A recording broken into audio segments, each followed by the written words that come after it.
un oncle mécontent de la politique de retraite, déterminé à prendre une retraite anticipée chez lui. Il a donc construit le Golden Gate Bridge chez lui. C'est incroyable. Les villageois sont sortis pour regarder. Ils l'ont vu creuser dans le sol. Il a commencé à creuser. Il a d'abord dû creuser un étang, pour servir de support au pont. Après avoir creusé l'étang, il devait aussi creuser un trou carré sur la rive. Une tranchée carrée a été creusée. Le ciment sera placé dans la fosse. Placer le squelette en acier. Le recouvrir de ciment et le gratter pour le rendre lisse. Fixer un coffrage. Couler le ciment. Remplir le coffrage et le niveler. Creuser 2 autres fosses sur la rive.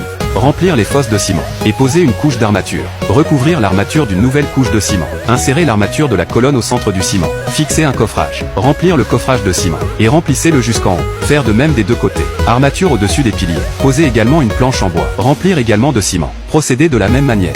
Les barres d'armature sont insérées à nouveau, pour former le squelette de la tour du pont. Ici aussi, les poteaux sont fabriqués sur la rive. La technique est la même. Entre les colonnes, il suffit de les maintenir parallèles et symétriques.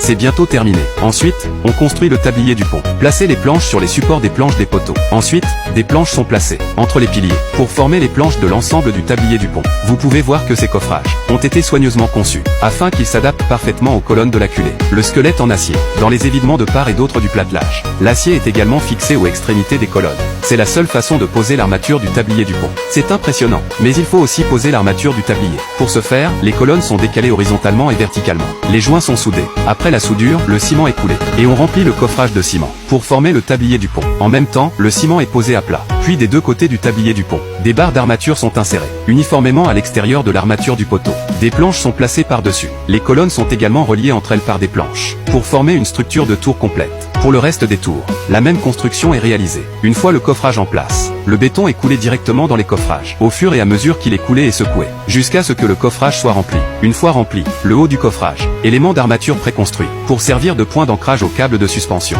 Le processus de coulage s'achève. Après la prise du ciment, les planches sont enlevées, grâce à la conception minutieuse du coffrage. Ils sont modulaires. Ils sont donc faciles à démonter. Il est très facile à démonter. En outre, le démontage du coffrage peut être très agréable. Pas à pas, dévoiler la structure, de voir son travail prendre vie. N'est-ce pas un processus très heureux et gratifiant, et un sentiment d'accomplissement? Cela n'a pas pris beaucoup de temps. Le coffrage a été enlevé. La structure principale du pont était immédiatement visible. Il restait ensuite quelques détails à régler. Le ciment a été appliqué directement sur la surface des pylônes, puis à l'aide d'un couteau à enduire.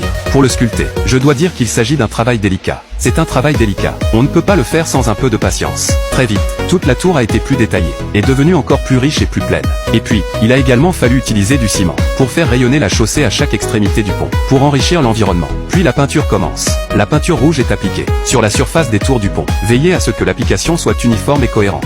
C'est beaucoup plus facile à faire, sauf pour les tours et les piliers. Les côtés de la dalle du pont, également peints en rouge. Le tablier du pont et la chaussée, puis peints en noir. Pour le renforcement, quelques supports sont ensuite installés, pour compléter la forme. Les câbles de suspension sont ensuite construits. Les serrures bleues finies, directement au sommet de la tour du pont, entre les câbles de suspension et le tablier du pont. Des cordes seront également attachées. Les détails de la construction, c'est si bien pensé, avec quelques lampadaires, et une petite balustrade délicate.